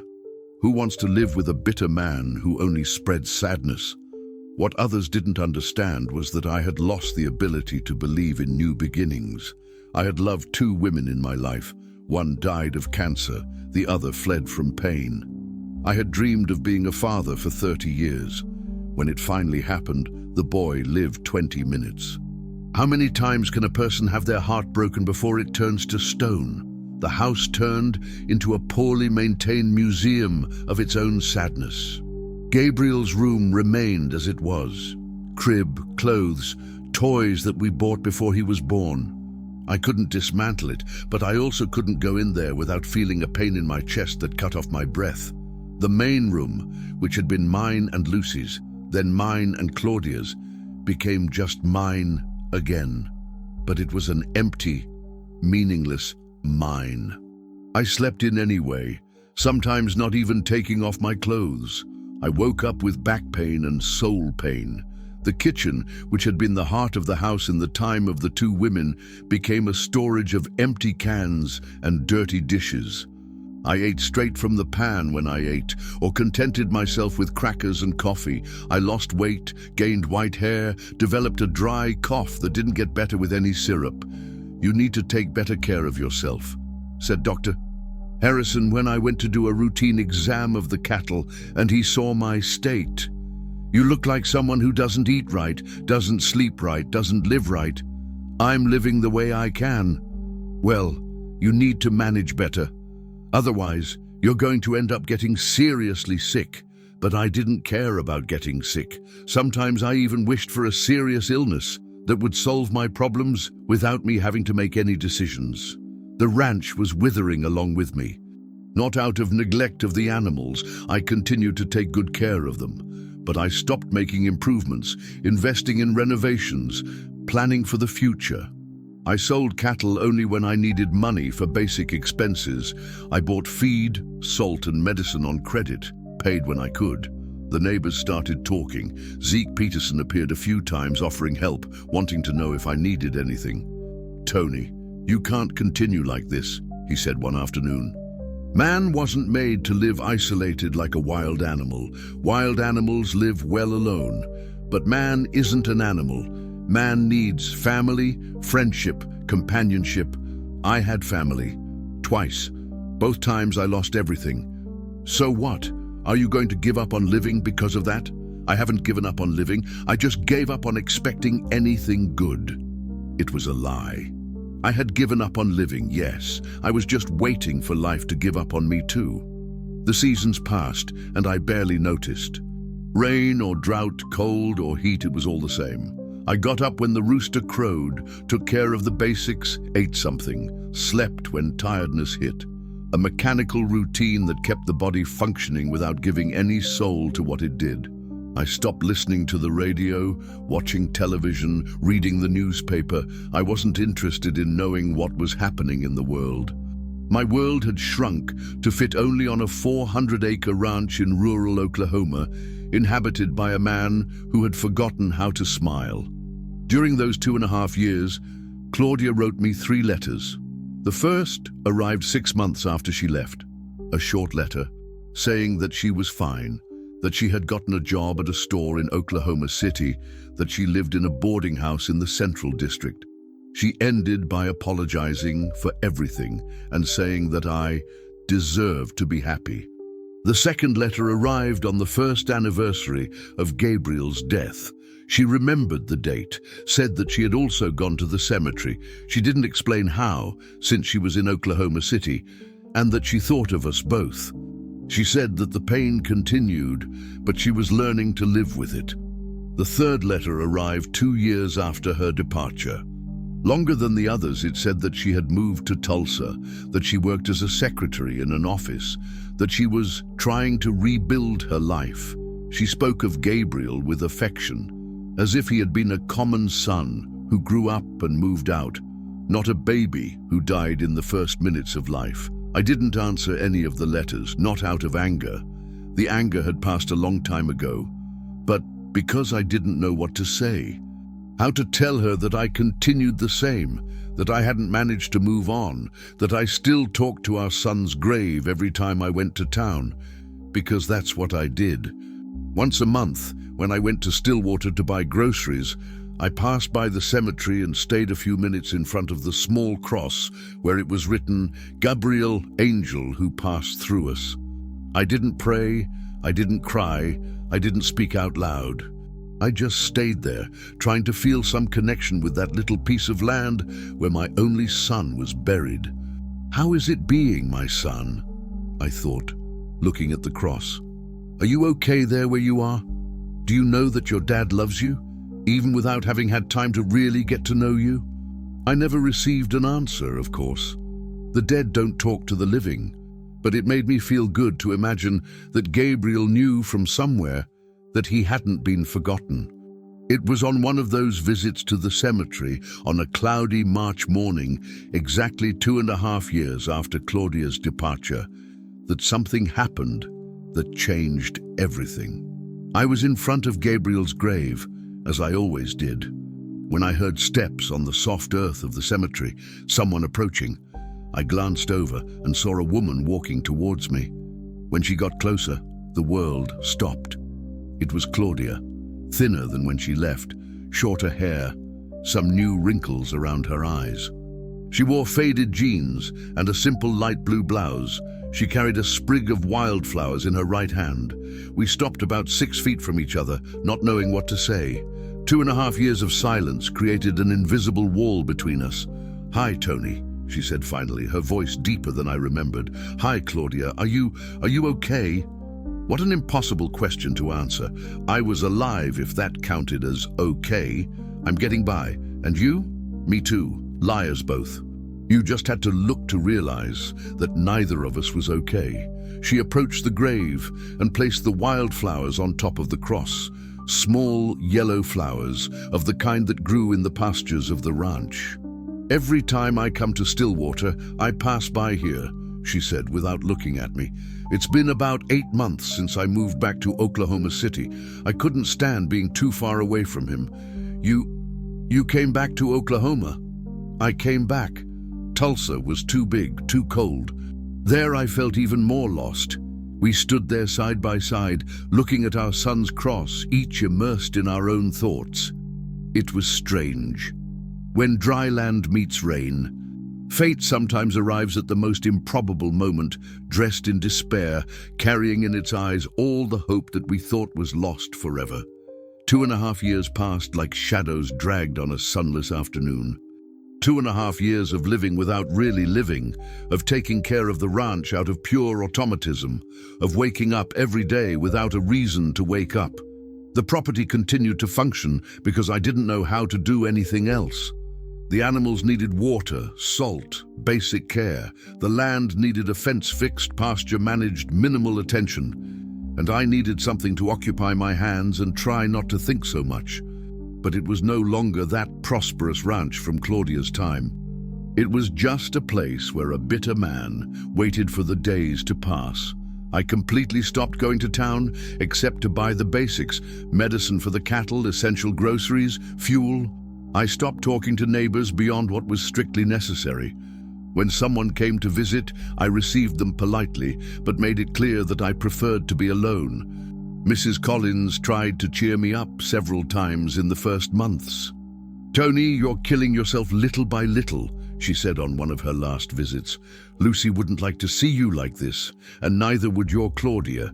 "Claudia is no longer mine," I replied more dryly than I intended. "And the dead don't give opinions about the living. You're still young. You can still rebuild your life." "Rebuild for what? To lose everything again?" She left shaking her head, and after that conversation, she stopped appearing. I didn't blame her. Who wants to live with a bitter man who only spreads sadness? What others didn't understand was that I had lost the ability to believe in new beginnings. I had loved 2 women in my life. One died of cancer, the other fled from pain. I had dreamed of being a father for 30 years.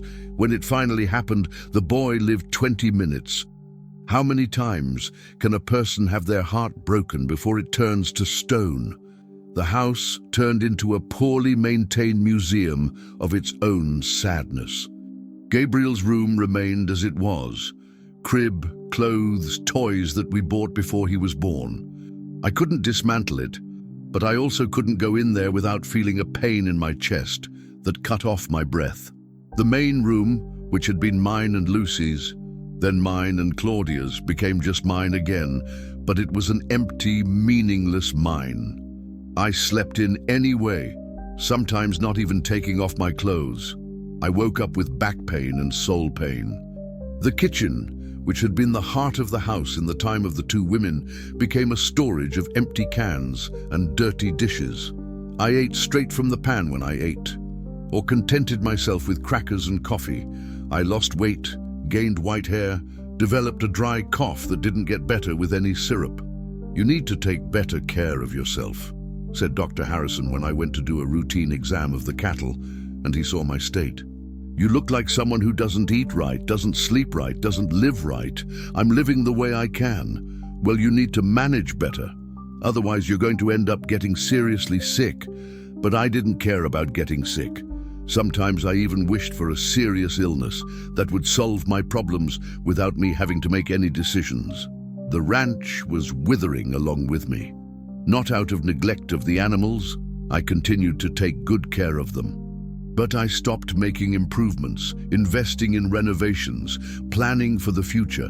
I sold cattle only when I needed money for basic expenses. I bought feed, salt, and medicine on credit, paid when I could.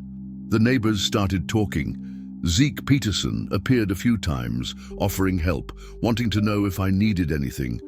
"Tony, you can't continue like this," he said one afternoon. "Man wasn't made to live isolated like a wild animal. Wild animals live well alone, but man isn't an animal. Man needs family, friendship, companionship. I had family, twice. Both times I lost everything. So what? Are you going to give up on living because of that?" "I haven't given up on living. I just gave up on expecting anything good. It was a lie. I had given up on living, yes. I was just waiting for life to give up on me too. The seasons passed and I barely noticed. Rain or drought, cold or heat, it was all the same. I got up when the rooster crowed, took care of the basics, ate something, slept when tiredness hit. A mechanical routine that kept the body functioning without giving any soul to what it did. I stopped listening to the radio, watching television, reading the newspaper. I wasn't interested in knowing what was happening in the world. My world had shrunk to fit only on a 400-acre ranch in rural Oklahoma, inhabited by a man who had forgotten how to smile. During those 2.5 years, Claudia wrote me 3 letters. The first arrived 6 months after she left. A short letter saying that she was fine, that she had gotten a job at a store in Oklahoma City, that she lived in a boarding house in the Central District. She ended by apologizing for everything and saying that I deserved to be happy. The second letter arrived on the first anniversary of Gabriel's death.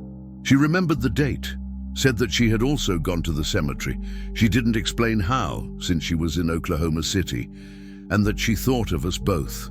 She said that the pain continued, but she was learning to live with it. The third letter arrived 2 years after her departure. Longer than the others, it said that she had moved to Tulsa, that she worked as a secretary in an office, that she was trying to rebuild her life. She spoke of Gabriel with affection, as if he had been a common son who grew up and moved out, not a baby who died in the first minutes of life. I didn't answer any of the letters, not out of anger. The anger had passed a long time ago, but because I didn't know what to say, how to tell her that I continued the same, that I hadn't managed to move on, that I still talked to our son's grave every time I went to town, because that's what I did. Once a month, when I went to Stillwater to buy groceries, I passed by the cemetery and stayed a few minutes in front of the small cross where it was written, "Gabriel, angel who passed through us." I didn't pray, I didn't cry, I didn't speak out loud. I just stayed there, trying to feel some connection with that little piece of land where my only son was buried. How is it being my son? I thought, looking at the cross. Are you okay there where you are? Do you know that your dad loves you, even without having had time to really get to know you? I never received an answer, of course.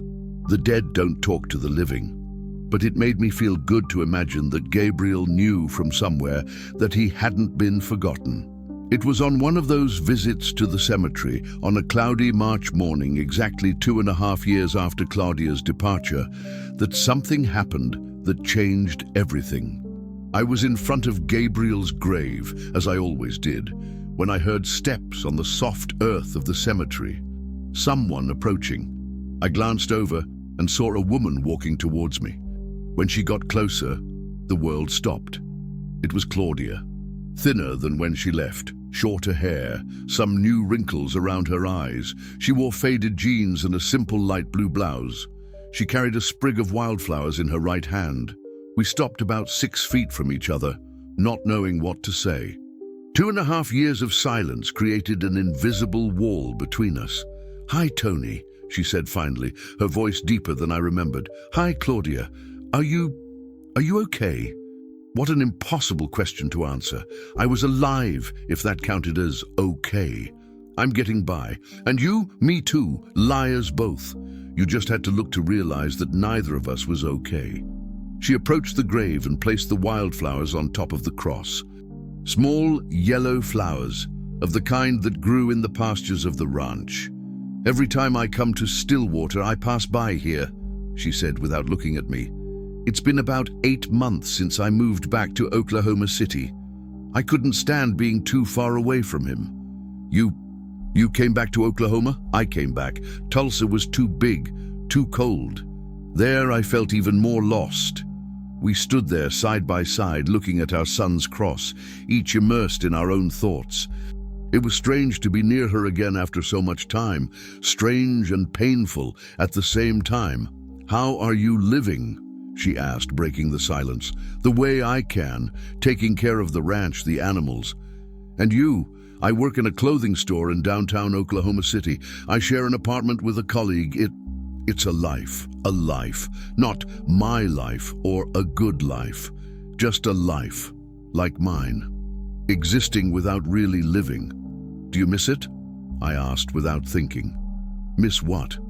"The ranch, the life we had."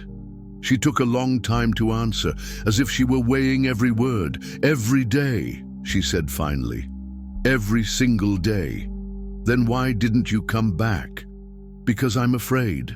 "Afraid of what?" "Afraid that the pain will be too great. Afraid of not being able to be happy again. Afraid of hurting you even more." I looked at her then, really, for the first time since she arrived. I saw that she had also lost weight, that she had also gained premature white hair, that she was also carrying a weight too great for her shoulders. "Claudia, what is it? Do you want to have a coffee? Talk properly." She looked at me with those dark eyes that I had never forgotten. "I want to." We went to a simple diner near the bus station. We ordered coffee with milk and sugar bread, just like we did when we were married and came to town together. It was a strange familiarity, as if the 2.5 years of separation had been just a long nightmare. "How's the ranch?" she asked, stirring sugar in her coffee. "Functioning. The animals are fine. The land hasn't changed. The house..." I stopped. "The house is like what? The house is empty. You haven't been interested in anyone else?" "No." "And you?" "Neither. I tried dating a guy in Tulsa, but it didn't work out." "Why?" "Because he wasn't you." The words came out so softly that I almost didn't hear them, but I heard them, and I felt something stir in my chest. Not joy, not hope, but at least a relief of knowing that I wasn't alone in the pain. I couldn't either. I confessed. I couldn't even imagine another person in your place. Even after everything I did, even after having abandoned you at the time you needed me most. You didn't abandon me. You fled from the pain. It's different. It's not different. When two people get married, they promise to stay together in joy and sorrow. I broke that promise, and I broke the promise to protect our family. I couldn't save our son. Tony, you did everything you could. It wasn't your fault. And you also did what you could at the time. It wasn't your fault either. We were silent for a while, drinking warm coffee and digesting 2 important sentences. Maybe for the first time in 2.5 years, neither of us was blaming ourselves alone. "Do you know what hurts me the most?" she said suddenly. What? It's that I loved those 9 months of pregnancy. I loved every nausea, every kick, every change in my body. I felt complete for the first time in my life. And when I lost Gabriel, it was as if I had lost not only him, but also that version of myself that I had discovered. I understood perfectly. I had also discovered myself as a father in those months. I planned the boy's future, imagined teaching him to walk, to talk, to deal with the animals.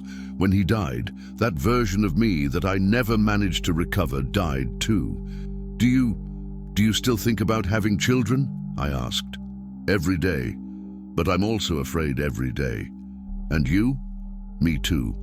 At 56 years old, time is passing. If it were to happen again, it would have to be soon. 56? You already had your birthday? I did, last month. Alone? Alone. Tears began to stream down her face. Sorry, Tony. Sorry for everything. For having fled, for having left you alone, for not having had the courage to come back before. Stop apologizing. We did what we could do at the time. But now? What do we do now? It was the question I had been avoiding asking since I saw her at the cemetery. What did we do now? Did each of us follow our path and meet once a year at Gabriel's grave? Did we try to be friends? Did we pretend we had never been husband and wife? I don't know, I admitted. I don't even know what I want. I know what I want, she said, wiping her tears. What? I want a second chance, not to erase what happened, but to build something new on top of the pain that we carry. How so? I want to go back to the ranch. I want to go back to you. Not as if nothing had happened, but as two people who love each other and want to try again. I felt my heart race for the first time in years, but along with the hope came the fear. What if it doesn't work out? What if the pain is too great? What if you run away again? Then at least we will have tried. It's better to try and fail than to spend the rest of your life wondering, what if? There was logic in what she said, but there was also risk. Risk of suffering everything again, of having my heart broken a third time. I need to think, I said. I understand. I'm not asking for an answer now. I'm just saying that if you want to try, I'm ready. Ready how? Ready to carry Gabriel always with us without trying to forget. Ready to honor his memory by building something beautiful. Ready to be your woman again, older, more marked by life, but still yours. We went back to the cemetery before she caught the bus back to Oklahoma City. We stayed a few more minutes in front of our son's grave. Gabriel, she said, talking to the cross. Dad and Mom are trying to find a way to be together again. If you're up there seeing us, send a sign, my son. Show us which is the right path. As if he had heard, it started to blow. A gentle wind that shook the flowers she had placed on the cross and brought the smell of rain in the air. It's the sign, she said, smiling for the first time since we met. How do you know? Because he was born on a rainy day. Rain has always been his sign. When the bus arrived, she gave me a kiss on the cheek. A chaste, respectful kiss, but full of meaning. I'm not going to pressure you, she said before getting on. I'm going to wait for you to decide for as long as you need, but know that my answer won't change. What's your answer? That I love you still, that I've always loved you, and that I want to spend the rest of my life proving that this time I won't run away. I went back to the ranch with my head spinning. In a few hours, my world had turned upside down again. The woman I loved and thought was lost forever had returned, wanting a second chance. But could I trust again? Could I open my heart to the possibility of being happy, knowing that happiness could be taken from me at any moment? I spent the following days in terrible agony, weighing pros and cons, remembering the good and bad moments we lived together. One moment I thought I should try again. Another moment I thought it was crazy to expose myself to such pain again. It was on a sleepless night, when I was on the porch watching the stars and thinking about life, that the answer came. It didn't come as a divine revelation, no. It came as tiredness, really. Tiredness of living half a life. Tiredness of wasting the years that were left to me. Tiredness of being afraid to love. If Claudia had the courage to try again, so did I. And if it went wrong, well, at least I wasn't going to die wondering what would have happened if I had tried. The next day, I took the truck and went to Oklahoma City. I didn't warn her I was going. I didn't call before. I wanted it to be a surprise. I found her leaving the store where she worked at the end of the afternoon. When she saw me standing on the sidewalk, her face lit up like the rising sun. "You came," she said, running to hug me. "I came, and I came to get you if you still want." "I want to. I've always wanted to." "Then grab your things. Let's go home." Home, our home. That had been empty for too long. Claudia returned the following Saturday, bringing 2 small suitcases with her few possessions and her heart full of cautious hope. Neither of us knew exactly how it was going to be, but we knew we needed to try. Her arrival was different from the first time. That time, she had arrived as a refugee that I saved from death in the pasture. Now she arrived as a woman who consciously chose to share her life with me, knowing all the difficulties that this could bring. "Everything is the same," she said, looking around the house. "I didn't touch almost anything after you left, not even in Gabriel's room." Especially in Gabriel's room. She went there and stood at the door, looking at the crib that was never used, the clothes that were never worn, the toys that were never touched by small hands. "We can leave it like this for now," she said. "One day when we're ready, we'll turn it into a beautiful altar for him." "But not now," I agreed. We had time for these decisions. The first days were strange, full of mutual caution. She slept in the guest room as the first time. She cooked, cleaned, took care of the basic things, but always asking if I agreed, if she wasn't bothering. As if she were a visitor in her own home. "Stop that," I said one morning, seeing her ask permission to water the plants. "This is your home too. You don't need to ask permission for anything. It's just that I'm afraid of assuming too much, you know? Last time I assumed we were a family, and when we lost Gabriel, we are a family. Wounded, complicated, but family. And families don't ask permission to take care of each other. Little by little, we recovered the lost intimacy. Not the physical intimacy. That would take longer to come back, but the emotional intimacy. The long conversations on the porch, the shared silences, the ability to be near each other without needing to say anything. A week after she returned, something happened that changed our dynamic. We were having dinner when she said, "Tony, I want to do something." "What?" "I want us to go to the cemetery together. I want us to talk to Gabriel together, as his parents that we are." The idea scared me a little. My visits to the boy's grave were always solitary, private. Sharing that with her seemed too much intimacy for the moment we were living. "Are you sure?" "I am. If we're going to rebuild our life, it has to be including him, not pretending he didn't exist." The following Sunday, we went to the Stillwater Cemetery together. We took fresh flowers, white roses that she insisted on buying in town. We stood in front of the small cross, side by side, each with one hand over the other. "Hi, my son," she said to the grave. "Mom and Dad are here together again. We're trying to be a family again." "Hi, Gabriel," I said, feeling the words come out with difficulty. "Your dad misses you every day, every day." We stayed there for half an hour, sometimes talking, sometimes just in silence. When we left the cemetery, something had changed between us. It was as if we had formalized our return, not only to each other, but to our son as well. That night, for the first time in almost 3 years, we had dinner and stayed at the table talking until late. We told each other what the years of separation had been like, the difficulties, the longing, the moments when we almost gave up on everything. "There was a time in Tulsa," she said, "that I got the courage to look up your phone number to call. I even dialed, but when it started ringing, I hung up.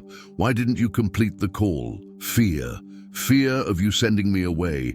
Fear of discovering that you had forgotten about me. Fear of ruining any chance that could still exist for good. I never forgot you. Not for one day. I don't forget you either. No matter how hard I tried, no matter how many other men appeared interested, my heart remained here on this ranch.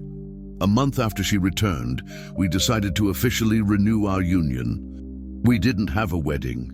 Technically, we were still married. We had only separated, in fact. But we had a small vow renewal ceremony at the church in Stillwater. Father Michael, who had married us the first time, was moved by our request. "It's beautiful to see you two fighting for your love," he said. "It shows that a real marriage resists the storms." The ceremony was even simpler than the first. Just the two of us, the priest, Zeke Peterson, and Mrs. Peterson as witnesses. But it was more meaningful too, because this time we knew exactly what we were promising each other. "Do you promise to love and respect Claudia in joy and in sorrow?" asked the priest. "I promise," I replied, looking into her eyes. "And I promise that this time we will face the sorrows together. And you, Claudia, promise to love and respect Tony in joy and in sorrow." "I promise," she said, holding firmly to my hand. "And I promise that this time I won't run away when things get difficult." They were more mature promises, more aware of what they meant. After the vow renewal, we went back to sharing the same room, the same bed, the same intimate life. But it was a different intimacy than the first time. Less desperate, more affectionate. Less hurry, more mutual care. 6 months after she returned, one night in September, we were on the porch drinking coffee when she said, "Tony, I want to try to have another child." I felt my heart stop for a second. It was the subject that we both avoided touching directly, although we knew that it was always present between us. "Are you sure? After what we've been through?" "Because of what we've been through. I want Gabriel to have a little brother or sister. I want our family to be complete. What if the same thing happens? It could happen. Life doesn't give any guarantees. But everything could also turn out right. And if it turns out right, we will have done the most beautiful thing that two people can do together. Claudia, you're 43 years old. I'm 56. We're not young anymore. Age is just a number. Love doesn't age." I looked at her in the yellow light of the porch lamp. She had a few more wrinkles, some white hairs in her dark hair, some marks that life had left. But she was still the most beautiful woman I knew. And she was the only person in the world with whom I could imagine having children. "If that's what you want," I started. "That's what we want," she corrected. "I alone can't want a child. It has to be a desire of both." "Then yes, I want that too. I've always wanted to be a father since I was a boy, and I want to be a father with you." That night, for the first time since Gabriel's death, we made love thinking about generating life. It wasn't just physical pleasure. It was an act of faith, of hope, of courage to dream again. 2 months later, one morning in November, Claudia came to the kitchen with a different face. "Tony," she said, holding my hand over the coffee table, "I'm pregnant." This time the news didn't catch me by surprise as it did the first time. This time I was expecting, hoping, praying for it to happen. But the emotion was the same, maybe even greater, because now I knew how rare and precious it was to be able to generate a life. "Are you sure? I took the test yesterday when I went to town. It came back positive. And how are you feeling?" "Scared," she said honestly. "Very scared, but also happy. Very happy." "Afraid of what?" "Of losing again, of not being able to carry it to the end, of the same tragedy happening." "It won't happen," I said, more to convince myself than her. "How can you be sure?" "Because this time we're more prepared. This time we're going to do everything differently." And we did. Claudia started prenatal care from the first week with the best doctor in Guthrie. She did all the possible exams, took all the recommended vitamins, followed all the medical guidelines to the letter.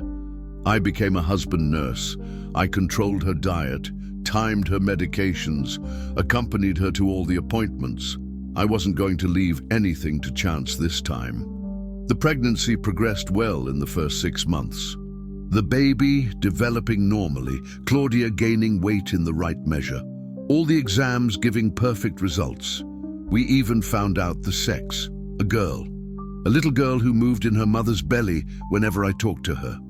"Hi, little princess," I said every night with my hand on Claudia's belly. "This is Dad. Everything is ready for you to arrive. Your little room, your little clothes, your crib, and your little brother Gabriel is waiting for you up there." In the 6th month, we decided on the name Hope, because that's what she represented, the hope that happy days were still possible for us. But in the 7th month, the complications began. Claudia developed high blood pressure. Nothing serious at first, controllable with medication and rest. But in the 32nd week, at a routine appointment, Dr. Harrison frowned, looking at the exams. "Claudia, I'm going to have to admit you," he said. "Why? What's happening?" "Preeclampsia. The pressure is very high and there is protein in the urine. You need constant hospital monitoring." I felt the world darken before me. It was the same feeling as when Gabriel started to be born prematurely. "Doctor," I said, trying to keep my voice steady, our first son was born prematurely and died. Is that going to happen again?" Dr. Harrison looked at me with understanding. "Tony, I'm going to be honest with you. It's a delicate situation, but this time we're prepared. We have a neonatal ICU. We have resources that didn't exist at the time of Gabriel. If the girl is born now, she has very good chances of surviving." Claudia stayed in the hospital for 3 weeks. 3 weeks of going back and forth to the hospital, of sleeping in the chair next to her bed, of praying to all the saints I knew. In the 35th week, one dawn in May, labor began. "This time, everything will be all right," said Claudia, holding my hand as the contractions increased. "Yes, it will. Our daughter is strong, just like her mother. Hope was born at 6 in the morning on a rainy Tuesday, weighing 5.5 pounds. Tiny, but breathing on her own, crying loudly, full of life. When the nurse placed her in my arms, I cried like a boy. I cried with relief, with gratitude, with pure and simple love for that little creature that had arrived to complete our family. "It's her," I whispered, looking at my little daughter. Our Hope. Claudia, tired but radiant, stretched out her arms to take the girl. "Hi, my doll," she said, covering the baby's face with kisses. "Mommy has waited for you so long." So long. Hope stayed in the neonatal ICU for 15 days just as a precaution. 15 days of daily visits, of seeing her growing and gaining strength inside the incubator. When we finally brought her home, the whole ranch was decorated with flowers and welcome banners that the neighbors had prepared. "Welcome to New Hope Ranch, little Hope," I said to her on her first day at home. Raising Hope was a completely different experience from what we imagined when we were pregnant with Gabriel. This time, everything we did was tempered with gratitude. Changing diapers, giving bottles, waking up in the middle of the night. None of this was work. It was a privilege. Claudia became a dedicated mother full-time. She sang to the girl, talked to her during bath time, invented stories at bedtime. I became a doting father who showed pictures of his daughter to everyone who appeared at the ranch. But the most beautiful thing was how we included Gabriel in Hope's routine. Every night before sleeping, Claudia told her about the little brother who was in heaven. "Hope your brother Gabriel is taking care of you from up there," she said. "He went to heaven before you were born, but he loves you very much. Whenever you feel a nice breeze on your face, it's Gabriel caressing you." The girl grew up knowing that she had an angel brother. When she learned to speak, one of the first words was Gabriel, the way a small child pronounces Gabriel.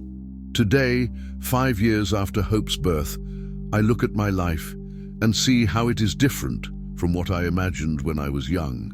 It's not the perfect life I dreamed of in my youth. It's a life marked by losses, by scars, by pains that never completely passed. But it is also a life marked by miracles, by new beginnings, by loves that were reborn from the ashes. It's a life that taught me that true happiness isn't the absence of suffering. It's the ability to find joy, even carrying pain. Claudia continues to be my companion, my partner in everything, more mature now, stronger, marked by life as I am. We raise our daughter together, we take care of the ranch together, we carry our memories together. Hope is 5 years old and is a smart, talkative, energetic girl. She has her mother's dark eyes and her father's stubbornness. She loves the animals on the ranch, helps in the vegetable garden, asks difficult questions about everything. "Dad," she asked me the other day, "why couldn't Gabriel stay here with us?" "Because God needed a special little angel up in heaven, my daughter, and he chose your brother for that important mission. But I wanted to play with him. One day, you will play. When you're very old and go to meet him up there, and will he know me? Yes, he will. Brother never forgets sister, even living far away. Last year, Claudia got pregnant again. At 48 years old, I at 61. Everyone said we were crazy, that it was too risky, but we knew it was our last chance to give a little brother or sister to Hope.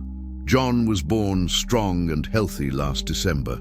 A beautiful little boy, chubby, who nurses well and sleeps through the night. Hope is a caring older sister, always wanting to help with the baby. "Mom," she said when John was born, "now we are 4 in the family, right?" "No, my daughter, we are 5. You, me, Dad, John, and Gabriel. Does Gabriel count even living far away?" "Yes, he does. Family is family, no matter where each one lives. And that's how we live, as a family of 5 people, even if one of them lives in heaven. Every month, on the anniversary of Gabriel's death, the 4 of us go to the cemetery. We take flowers, tell him how his little siblings are doing, ask him to take care of the family from up there. Gabriel, I always say, thank you for having taught us how to love truly. Thank you for showing us that family doesn't end when someone leaves. Some mornings when I wake up before sunrise and see Claudia sleeping next to me with John in her arms and Hope sprawled out on the bed in any way, I think about how life is generous with those who have the courage to start over. Who would have said that that bitter and lonely man who found a girl unconscious in the pasture would build such a beautiful family? Who would have said that from the deepest pain could be born the truest joy? I get up slowly so as not to wake anyone, go to the window and look at the ranch that dawns, the animals grazing peacefully, the pond full from the rain last week, the green vegetable garden that Claudia takes care of with care. And there in the town cemetery, Gabriel's cross always with fresh flowers. This is what I learned over these years. Life isn't a fairy tale where everything ends well and that's it. Life is a journey full of curves, of ups and downs, of encounters and farewells. But if we are courageous, if we know how to recognize the right people when they appear, if we have the courage to love knowing that loving hurts, the journey is worth every tear. It's worth every sleepless night taking care of the baby. It's worth every fear of losing what you have. It's worth every scar that stays in your heart. And when my granddaughter is born, because Hope has already said that when she grows up she's going to give me grandchildren, I'm going to tell her the story of the grandfather who saved the grandmother from death in the pasture and discovered that sometimes when we save someone, we are the ones who end up being saved. I'm going to tell her that true love isn't that of the movies, perfect and without suffering,